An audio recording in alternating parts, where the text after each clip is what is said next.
morning, and you were sharing about Isha Foundation's groundwork that you're doing with children, because children are our future tomorrow. And I would want you to share what you have told me about the teaching that you were training the children to the audience, because I think that's brilliant what you were sharing. Can you please repeat that, Guruji, about the work Isha Foundation is doing in educating the children? So when we say education, what is the purpose of the education that we're doing? At different stages of evolution of a culture or a nation, we need to educate people differently. Suppose we were at continuous war, we would be training our youth to fight. Right now we are in an economic pit and we see a possibility. Right now we're talking about entrepreneurship everywhere. So like this, at different times, we need to train them for different things. Having said that, we know that 65 to 70% of the Indian population is in rural India. I don't know what images people who live in cities have about rural India, but it's a pathetic life today. It's not a peaceful countryside living, it's bad, okay? Nourishment is bad, infrastructure is bad, everything is bad. Life in rural India is no more that idyllic, poetic stuff. It is not, because we tried to shift from what is called as subsistence farming to commercial farming. It should have been done in a planned way, in a time-bound manner. We have this problem about not having timelines for anything. Whatever it is, we don't have timelines. We think we can do it eternally. We don't plan. Huh? We don't plan, focused planning. They're having that clock ticking. There's no timelines. When is this job going to be complete? We think we can see, we're talking about being a developing country. We're developing. Tell us, when will we be developed country? If we are developing, at some point we must become developed, isn't it? Is there a target timeline? Okay, by this year, we plan to be a developed country and these are the goals. There is no such thing. We are going on developing. Like this, agriculture moving from subsistence to cash farming, it should have been done in a planned, time-bound way. We just let it be like that.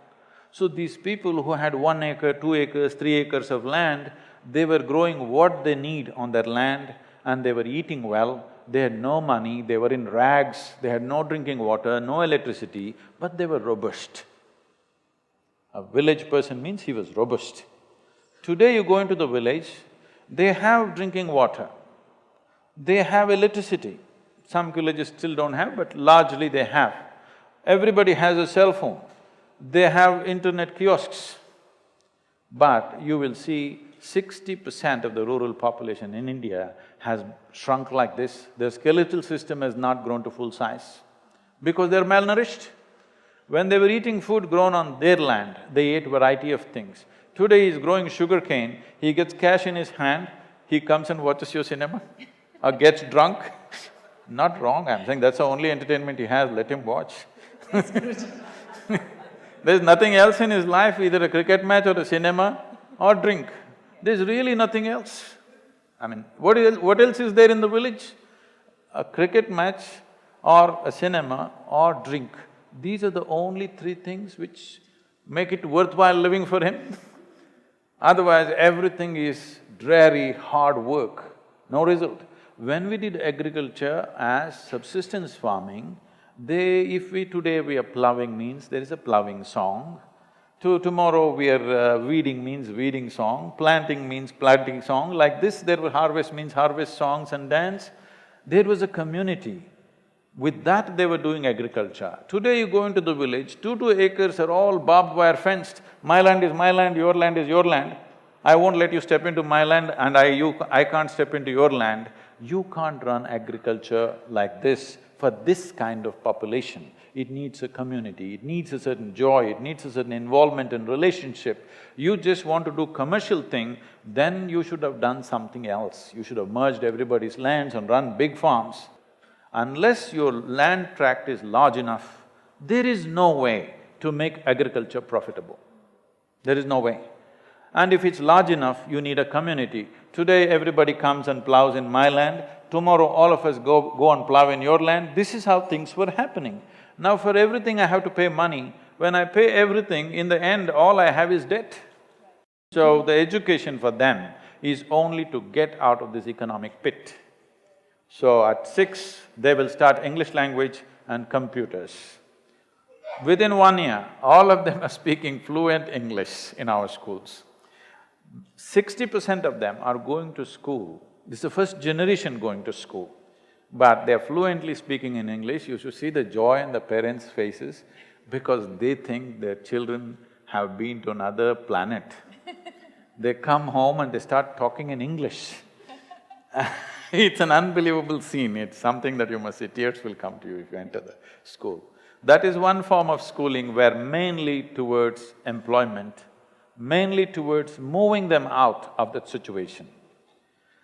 Another form of education is, we have Isha Home School, which is for the affluent, which is run by highly trained volunteer teachers.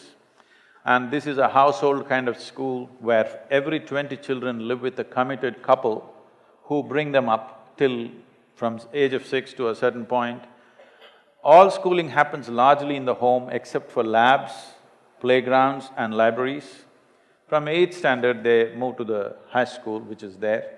Our 11th and 12th is not 2 years, we made it 3 years because we are bringing so much talent into them in terms of music, art, theatre, leadership, business, various aspects, so that when they step out into their undergrad, they're very mature and competent people. So I said 1 year extra, if you want to do schooling with us, it is not 12 years, it is 13 years.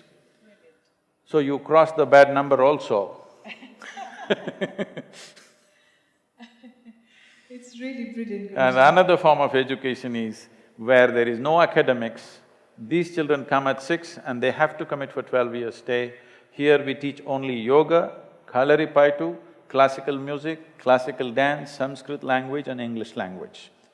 This is focused just to build the human body and the human brain to its fullest capability without any intent. This is the most stupid thing is asking a 3-year-old child, what will you become, what will you become?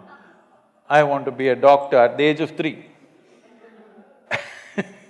So without thinking what I will become, just growing this body and growing this brain to the fullest capability with utmost balance. You will see these children, if you come and see them, they can sit like this unmoving for 5-6 hours, okay? Wow. Age of 12, 15 years of age, Wow. they will simply sit like this unmoving for 5-6 hours at a time. Wow. That's a level of stability we brought into them. Wow. Guruji… Most adults cannot do it. I know, I mean, forget 5-6 hours, I think for 1 minute is also difficult. 2 minutes is difficult. 1 minute is a bad case.